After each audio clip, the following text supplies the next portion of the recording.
Il a été l'un des fondateurs du free jazz, il est l'un des derniers grands saxophonistes de la planète, il est aussi l'un des derniers messies d'un jazz engagé. Que pense-t-il des églises qui flambent à nouveau dans le sud des États-Unis? Lui qui fut l'une des grandes voix du combat des Noirs américains, Archie Shepp vit aujourd'hui en France. Il est l'invité exceptionnel de votre journal. Bonsoir Archie Shepp. Bonsoir. Merci de nous faire l'honneur d'avoir accepté notre invitation. C'est mon plaisir. Merci à vous d'être avec nous. Vous serez également interrogé par Michel Cerutti, journaliste à la rédaction et grand passionné de jazz. Archie Shepp, on est au début de l'été, vous remontez sur scène, vous rentrez même d'un festival, vous participez à plusieurs festivals. Vous avez 78 ans, on a tout simplement envie de vous demander comment vous sentez-vous? Oh, pas mal. Et vous? Bien aussi, même si je ne joue pas du saxophone. Non, parce que ça demande beaucoup d'énergie de jouer du saxophone. C'est une activité oui, là, physique. C'est vrai. La musique est très physique. Et un peu, c'est aussi un côté zen, comme bouddhisme. Oui. On est vraiment spirituellement dans l'ambiance. Ouais. Et physique, c'est physique. Physique, il faut s'entretenir, faire attention donc à l'hygiène de vie. Et aussi, vous dites spirituel, ça veut dire que c'est aussi une exigence, quand on joue cette musique, une exigence de tous les instants? Oui, tous les instants et aussi rétrospect. C'est une question d'expérience. On joue hors de la vie, de ton expérience. Il faut être ouvert, il faut être constamment à l'écoute, c'est ça? Oui, écoute et aussi un souvenir. Par exemple, mon improvisation, c'est une compilation de toutes mes expériences à partir de ma jeunesse. Ouais. Alors justement, puisque vous parlez de jeunesse, Archie Shepp, et pour les plus jeunes de nos téléspectateurs qui ne vous connaissent pas, ils vont découvrir ce soir un artiste hors norme. Je vous propose d'écouter un extrait de Mama Too Tight dans lequel vous jouez du saxophone, mais dans lequel vous chantez également.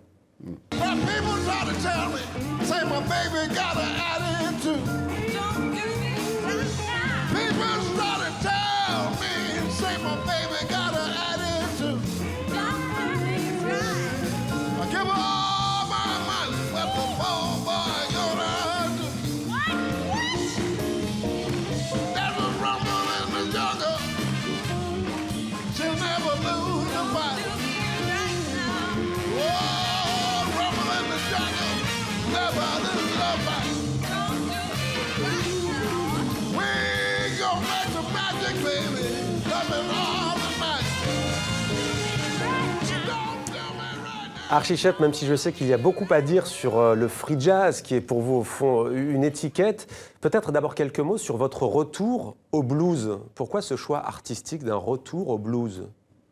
J'ai jamais quitté le blues.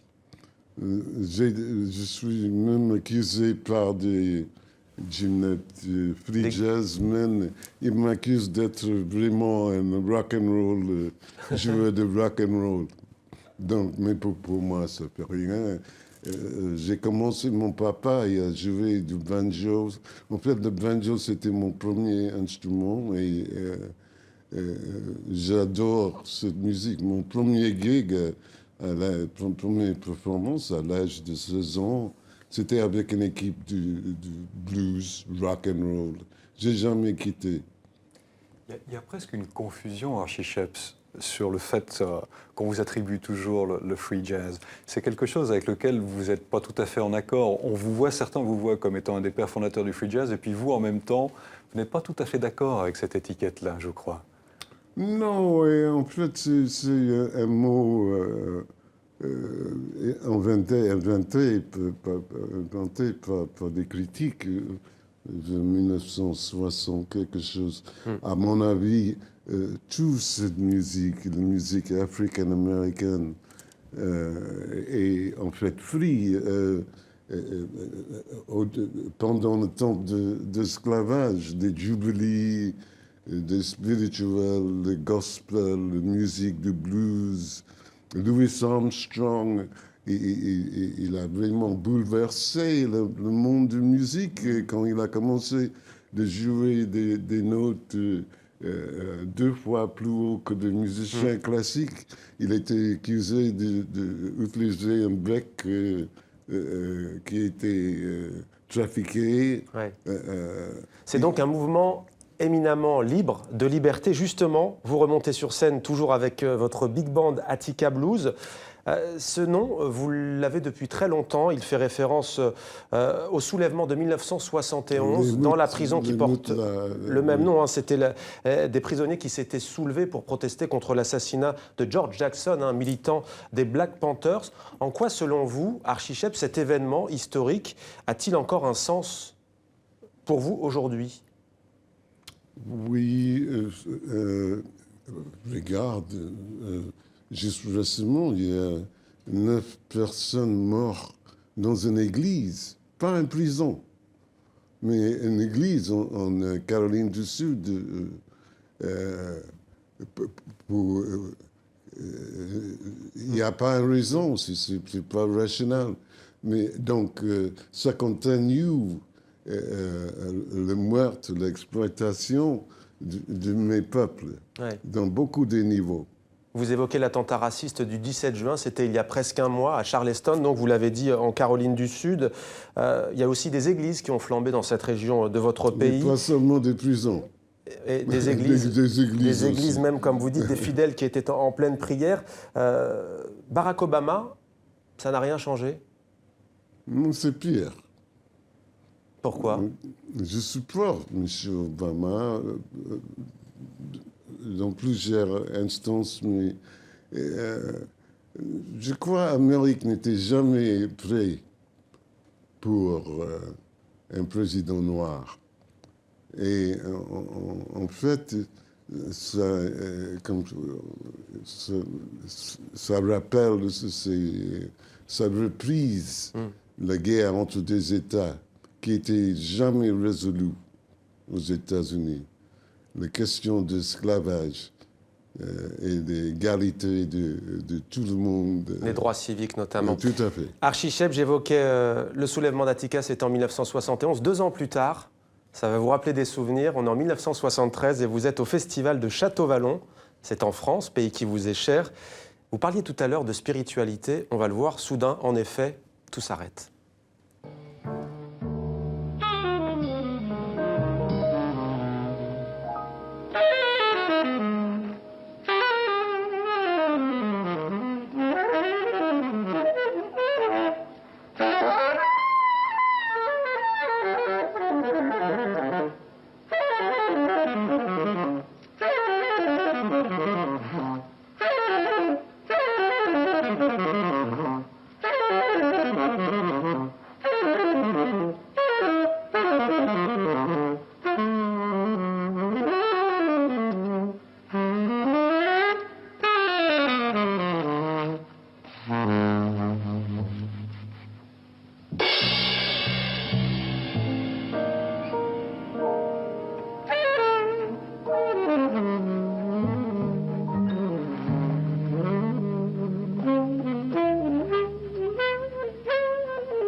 On reconnaissait entre 1000 d'Archie Shepp à Château-Vallon, donc en 1973 ou 73, comme on dit en France. Là, vous aviez un public qui était majoritairement blanc, c'était en France, c'était relativement normal, mais d'une manière générale, aujourd'hui, on a quand même l'impression que le jazz, qui est une musique qui est issue de la communauté noire, vous parlez de Louis Armstrong par exemple, il est plutôt suivi aujourd'hui par des blancs, ou plutôt une classe moyenne. Qu'en est-il du jazz aujourd'hui auprès de la communauté noire aux États-Unis ? Oh, des choses, ils ont changé beaucoup pendant la mort de Coltrane et de Ellington. Beaucoup a changé. La musique d'aujourd'hui, c'est vraiment la musique de Chuck D, Pharrell Williams. C'est une nouvelle musique noire. Il y a moins d'intérêt, il y a plus d'intérêt de la part des Noirs américains pour le jazz, le straight ahead jazz, le jazz classique, on va dire, qu'on connaît aujourd'hui. Une partie, c'est à cause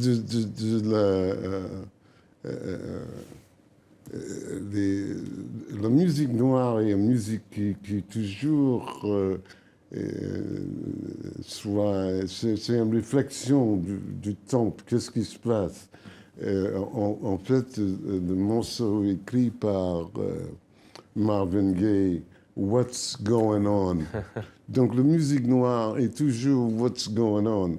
C'est un avantage, c'est une opportunité.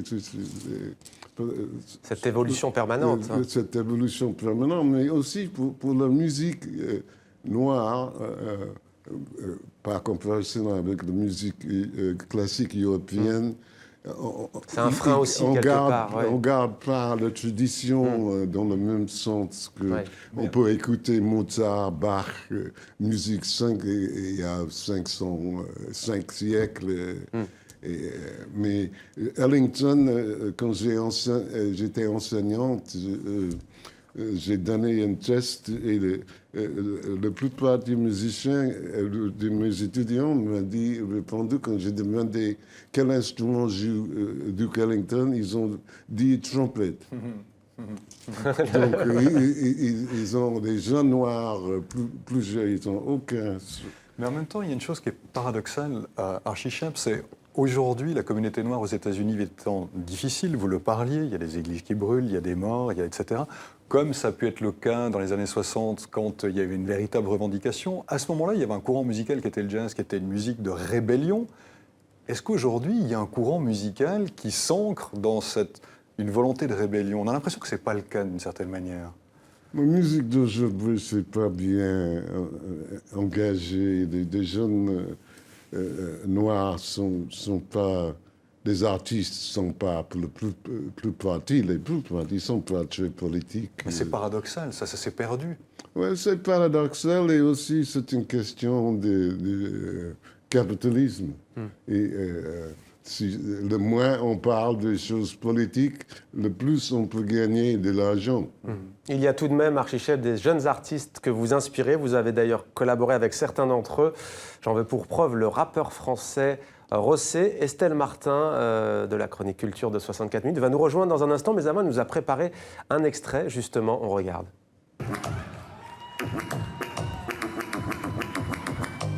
Amitié et amertume. L'amertume est un café, un sale goût amer, mais ça revigore. L'amitié, c'est juste le sucre qui l'accompagne. Ça apaise, ça apaise. Archie Shepp. L'enfance a besoin d'escorte dans le souci du lendemain. On choisit pas toujours ses potes, souvent ça vient comme ça vient. On forme des groupes qu'on supporte, croire à un destin commun, ça rend sûr, ça enveloppe l'amitié sur le terrain. Il y a des violences qu'on voit pas, comme un sourire trop grand. Bonsoir Estelle. Bonsoir. Ravi de vous retrouver pour ce grand moment en présence d'Archie Shepp, l'un des plus grands musiciens de notre époque. Alors Estelle, on vient de voir donc le rappeur Rossé avec... justement, Archie Shepp. Oui, c'était sur la scène du Bataclan. Alors, vous étiez sur scène, mais vous avez aussi participé à son album Identité en crescendo. Alors, l'identité, c'est un thème qui vous parle, qui lui parle aussi. Je suis allée lui poser la question. Alors, pourquoi est-ce qu'il avait eu envie de travailler avec vous? Et voici sa réponse.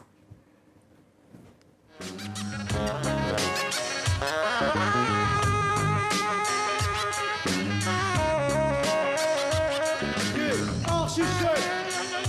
J'avais envie de collaborer avec lui, j'avais envie de mélanger en fait les deux révoltes.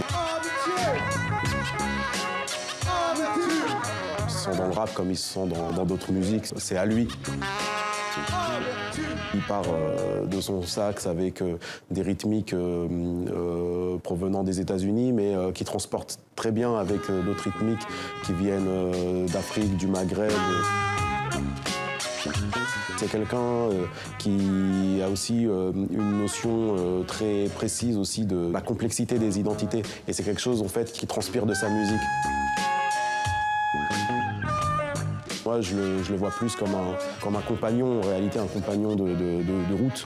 On dit les mêmes choses, on parle des mêmes choses, on n'a pas spécialement le même vécu, mais en tout cas, on se retrouve sur une musique qui est le rap. Lui, il vient pas de cette musique-là. Pour moi, il s'y retrouve. Je le vois comme un rappeur au final. Renverse.